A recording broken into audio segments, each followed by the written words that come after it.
Mount Everest has been described as a graveyard in the sky. Over 300 climbers have lost their lives attempting to conquer the world's tallest peak, with nearly 200 bodies still frozen on its slopes. In the death zone above 26,000 feet, the human body slowly shuts down. Some climbers collapse and never get up again, and over the years, many have gone missing, never to be seen again. From a crypto publicity stunt gone wrong to the controversial death of a British climber resulting in a heated legal battle, here are 4 stories of climbers who went missing on Everest. It started as a bold adventure. A group of climbers backed by a social media company called Ask FM set out to scale the tallest mountain in the world, Mount Everest. But they weren't just climbing for the thrill. They had a mission. At the top, they planned to bury a hard drive containing $50,000 worth of cryptocurrency. It was meant to be a publicity stunt. The idea was simple.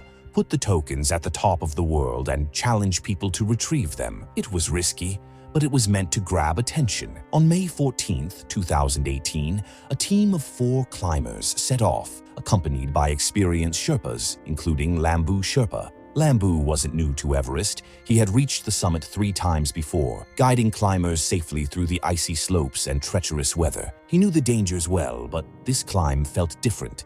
It was fast-paced, focused on the stunt. As they made their way up, the climbers pushed hard. Every step higher meant less oxygen and more exhaustion. Their goal was to reach the top, bury the hard drive, and get back down before the mountain could turn on them. Finally, they reached the summit. They buried the cryptocurrency wallet and snapped a few photos to prove they had done it. The air was thin, their bodies were weak, and they knew they had to hurry down. Clouds were gathering in the distance. A storm was coming. During the descent, the team moved quickly, but something went wrong. The Sherpas, including Lamboo, started to lag behind. The climbers pressed forward, desperate to get down before the storm hit. As they descended, they stumbled upon another climber, a man from China in critical condition. He was barely conscious, suffering from exhaustion and the extreme cold. They couldn't leave him behind. They helped him down to Camp 4, a spot just below the summit where climbers rest before making their final push-up or a desperate escape down. By the time they reached the camp, they realized something terrible. Lamboo was missing. No one had seen him for hours. The wind was howling, snow was whipping through the air, and temperatures dropped fast. No one had noticed Lamboo falling behind in the chaos of helping the stranded climber. The next morning they searched. Hours passed, but there was no sign of him. Later, it was reported that Lamboo had suffered from snow blindness. It's a painful condition caused by the sun reflecting off the snow, burning the eyes. It can leave a person disoriented, unable to see, stumbling through the ice with no sense of direction. Alone on Everest, it was a death sentence. 2 days later, on May 16th, a rescue helicopter flew the climbers to safety. They were treated for frostbite and exhaustion, and soon after, they posted online. One climber, Taurus Podney, posted a photo from his hospital bed, writing that it had been an adventure and that he needed to rest. But there was no mention of Lamboo. His disappearance wasn't part of the celebration. Something was missing. No one talked about Lamboo for days. People asked questions. What happened to him? Where was he last seen? Why didn't anyone stay behind to help? The death of Lamboo Sherpa ignited widespread outrage, with critics condemning Ask FM for prioritizing a marketing stunt over human safety. As part of a campaign to promote its initial coin offering, ICO, a fundraising event where digital tokens are sold to investors, the company sponsored a dangerous expedition to bury a hard drive containing its cryptocurrency at the summit of Mount Everest. The move was seen as reckless and exploitative, particularly given the high risks Sherpa guides face with limited recognition or protection. But despite the public backlash, Ask FM faced no legal consequences for the tragedy. The company only issued a brief statement expressing condolences, but distanced itself from direct responsibility, proceeding with its ICO as planned, though the incident left a dark stain on its reputation. As days turned to weeks, Lamboo's name faded from the headlines. The cryptocurrency remained buried at the summit, but the cost of the stunt was far greater than anyone had expected. Everest had claimed another life, and this time it was for a marketing gimmick. But Everest doesn't stop. It keeps pulling climbers in, promising adventure, fame, and personal triumph. And some, like Kard Suhajda, seek something deeper, something only they can understand. From a young age, Kard was drawn to the mountains. Hiking with his grandfather and spending summers camping with his school, he bought gear secondhand, took on extra shifts, and finally, in 2012, he set off for his first big climb in the Himalayas. It didn't go as planned. He failed to summit Gasherbrum 1 and 2, but he didn't stop. Then he climbed K2 solo in 2019 and Lhotse in 2022, becoming one of Hungary's top mountaineers. But Everest, the highest of them all, remained unfinished business. In 2017, his first attempt ended at 7,900 meters due to illness. He lost 15 kilos and had to turn back. In 2023, he decided it was time to try again. On May 21, 2023, Kard set off from Everest Base Camp on his Kayakura Everest expedition. He aimed to summit on May 24th, climbing without Sherpas or oxygen tanks. But before he left, he wasn't feeling well. He had a deep cough, his eyes were watery, and his body was weak. Still, he pressed on. In his journal, he wrote about the mix of emotions, fear, excitement, and the longing to see his little boy again. His last known photo was taken on May 24th at 7:30 in the morning. Ben Ferrer, a climber from the 7 Summit Climbs team, was descending when he saw Kard resting at the balcony at 8,400 meters. Kard was sitting down on his mittens. Ferrer asked how he was doing. Kard simply replied, "Okay." He looked exhausted, but he stood up and kept moving.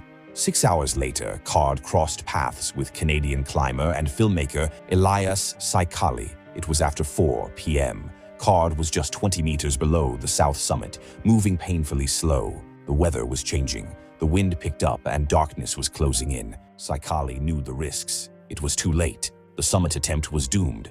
He tried speaking to Kard, but he didn't reply. He just kept going, pushing himself step by step. Saikali turned back, knowing that Kard's chances of survival were slim. By the evening of May 25th, word reached his team at base camp that a climber was lying unconscious at 8,780 meters, just below the Hillary Step. It was Kard. Other climbers had seen him, barely clinging to life, suffering from frostbite and high-altitude cerebral edema. A rescue was launched immediately. Sherpas climbed through the night, hoping to bring him down. But when they reached the area the next day, he was gone. No one knew what had happened. The rescue team searched between 8,750 meters and the summit, but there was no trace of him. His GPS tracker had last signaled at 8,795 meters, just 50 meters from the top. Everest had claimed him. Days later, Sherpas searching for lost climbers found Kard's belongings left behind at 6,500 meters. His jacket and tent, with the logos of his sponsors still visible. No one knew why he had left them there. It was unusual to climb straight from that point, just above Camp 2. The discovery only deepened the mystery of his final climb. His wife, Timea Lehoczky, also a mountaineer, made one request: to leave his body on the mountain. Everest had been his dream, his passion, and his final resting place. But long before Kard's story, another climber faced the same harsh reality of Everest. On May 13, 1999, a young British climber named Michael Matthews stood at the summit at just 22 years old. He had reached the top of the world, but 3 hours later, he was gone. Michael Matthews came from a wealthy London family, the son of self-made millionaire David Matthews. He was ambitious, driven, and full of life. At a young age, he had already found success as a trader in the city of London, but his dreams were bigger. Climbing Everest had always been on his mind, and when his friend Jamie Everett handed him an article about the mountain, the challenge became real. Michael decided he would do it. He would stand on the highest point on Earth. Michael joined an expedition organized by Ott Expeditions, a guiding company based in Sheffield with a solid record. 29 climbers had made it to the top with them safely. The cost of the climb was $40,000, a small price for the ultimate adventure. His father, wanting to ensure his safety, even joined him for a training climb on Aconcagua. But after realizing his own health wouldn't allow him to climb Everest, he placed his trust in the guides of Ott Expeditions to bring his son back home safely. The climb began in early May 1999. Michael, wearing his red North Face down suit and black boots, was ready. He moved steadily up the mountain through the ice falls and ridges, pushing higher and higher. On the morning of May 13th, he stood on the summit with his guide, Mike Smith. They had made it, but the summit is only halfway.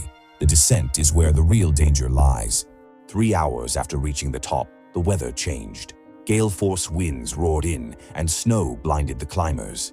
It was then that Michael disappeared. He was last seen around 200 to 300 meters above the balcony, struggling against the storm. Some say he became disoriented and stepped off the route. Others believe he was blown off the ridge by the fierce winds. The truth remains unknown. Back at base camp, the news hit hard. His family was devastated, and they wanted answers. They wanted to know what happened to their son, but answers didn't come easily. Michael's disappearance quickly turned into a heated legal battle. His family believed his guides in the deadly storm had abandoned him. They filed lawsuits against Ott Expeditions and 3 of their guides, Nick Kikas, Martin Doyle, and Mike Smith. 2 months after his death, troubling claims surfaced. Fellow climbers reported issues with the Ott Expedition's oxygen equipment. 2 Canadian climbers, Dave Rodney and Dennis Brown, said the oxygen systems were faulty and not up to the promised standards. They even claimed that one of the guides, Nick Kikas, had tried to hit Michael with an oxygen tank in frustration. Ott Expeditions strongly denied the allegations, insisting that Michael was well aware of the risks involved in climbing Everest and that their equipment had been tested and proven. They argued that once the storm rolled in, survival was a matter of experience and luck. In the years that followed, the Matthews family continued to fight for answers. They demanded an investigation into the guiding company's safety practices and even considered filing lawsuits against more of the guides involved in the expedition. The legal battle dragged on for years, but no clear answers ever emerged. Michael's 2 brothers, James and Spencer Matthews, found a different way to honor his memory. They created the Michael Matthews Foundation, a charity dedicated to supporting educational projects in Africa and Asia. The foundation helps build schools and provide resources for children in remote areas, a cause Michael deeply cared about. In 2022, Spencer Matthews decided to take things further. He set out on a personal mission to find his brother's body, retracing Michael's final steps on Everest. His journey was documented in the Disney Plus film, Finding Michael. The expedition was supported by adventurer Bear Grylls and mountaineer Nurul Perea, who led a specialized search team into Everest's notorious Death Zone, where Michael was last seen. Spencer, who was just 10 years old when his brother vanished, described Michael as everything to him and hoped the search would bring closure to their family. During the making of the documentary, Spencer uncovered footage of Michael's 1999 climb that he never knew existed. The video was shared by Dave Rodney, a Canadian climber who had been with Michael on the expedition. Rodney, who called Michael the best mate he could ever have hoped for on the mountain, was honored to be part of the film and share his memories of their time together. Over the years, a few climbers, including Dave Rodney, reported seeing possible traces of Michael near the balcony, around 8,400 meters. Some mentioned spotting a silver medal ice axe en route near a steep drop, raising hopes that his remains might still be found. Despite multiple search attempts, including Spencer's well-organized expedition, Michael's body has never been recovered. Everest, it seems, wasn't ready to give him back. But Michael wasn't the only climber Everest refused to return. In October 1988, 4 Slovak climbers, Dušan Bek, Peter Boyk, Jaroslav Jasko, and Josef Ju, set out to conquer Everest's most difficult route, the Bonington route on the southwest face.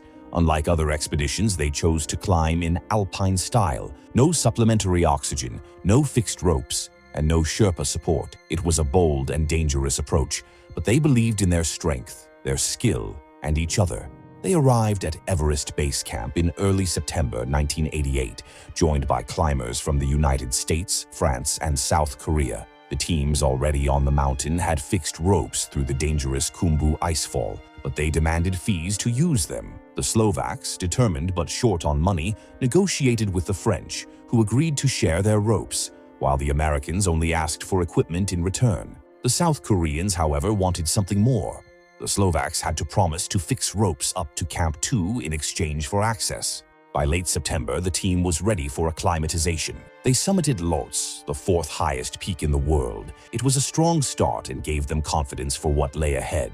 On October 12th, they left base camp and climbed to Camp 2 at 6,400 meters. The real challenge began 2 days later when they left Camp 2 at 3 a.m. and started their alpine-style push-up Bonington's hard way. They called in by radio at 6 p.m., reporting they had reached 8,100 meters but were moving slower than expected. The ice was harder than they thought and progress was tough. They set up their first bivouac for the night. The next morning, they faced the hardest part of the climb, a steep rock wall rated at the highest levels of difficulty. It took them the entire day to climb just 200 meters. They reported no health issues, but exhaustion was beginning to take its toll. On October 16th, as they crossed a snowfield toward the south summit, the cracks in their strength started to show. Bake was vomiting and lagging behind, so they had to set up another bivouac at 8,600 meters. Over the radio, they assured the team below that everything was fine, but they were exhausted. On the morning of October 17th, they left their bivouac and pushed for the south summit at 8,760 meters. Hours later, at 4 p.m., Jasko made a radio call from Everest's true summit at 8,848 meters. He was alone, unsure where Boyk and Jasko were. He reported strong winds and worsening visibility. Calls kept coming over the next few hours. By 5 p.m., Jasko was at the south summit, but Bake wasn't there as expected. He was alone again, his voice slowing, his speech slurred. He was losing sight and struggling to stay focused. By 6 p.m., Jasko finally found Boyk and Jasko, but they were all disoriented and struggling with snow blindness. In the last known call at 5:30 p.m., Jasko said they were halfway down to the South Col and Bake had rejoined them, but things were bad. Jasko was too tired to move, and Jasko's voice was weak, but he promised to call again once they reached the South Col. That call never came. A group of American climbers and Sherpas were at the South Col, watching for any sign of them, but they saw nothing. The storm was closing in, and winds were reaching speeds of 160 kilometers per hour. The mountain swallowed the Slovak team whole. On the morning of October 18th, the Americans searched the area but found no sign of them. The leader of the Slovak expedition, Ivan Fiala, offered a massive reward to Sherpas willing to climb up and search, but no one dared to face the brutal storm. Days passed and the mountain was silent. There were no traces of the four climbers. They had vanished into the snow and ice, leaving behind only questions. Years later, their story became legendary. The Bonington route on the southwest face is considered one of the hardest climbs on Everest, with steep ice walls, treacherous rock faces, and deadly exposure to the elements. The Slovak team didn't just attempt it, they climbed it in alpine style, without supplementary oxygen, fixed ropes, or Sherpa support, a level of difficulty that magnified the risk tenfold. Climbers around the world spoke of their bravery and determination. No one has attempted the Bonington route in alpine style since the 1-1. It remains one of Everest's greatest unsolved mysteries. How close they were to survival, what went wrong in those final hours, and if they could have made it back. Their memorial stands at Everest Base Camp, a reminder of what they achieved and what they lost. Don't forget to like video and subscribe channel. Thank you.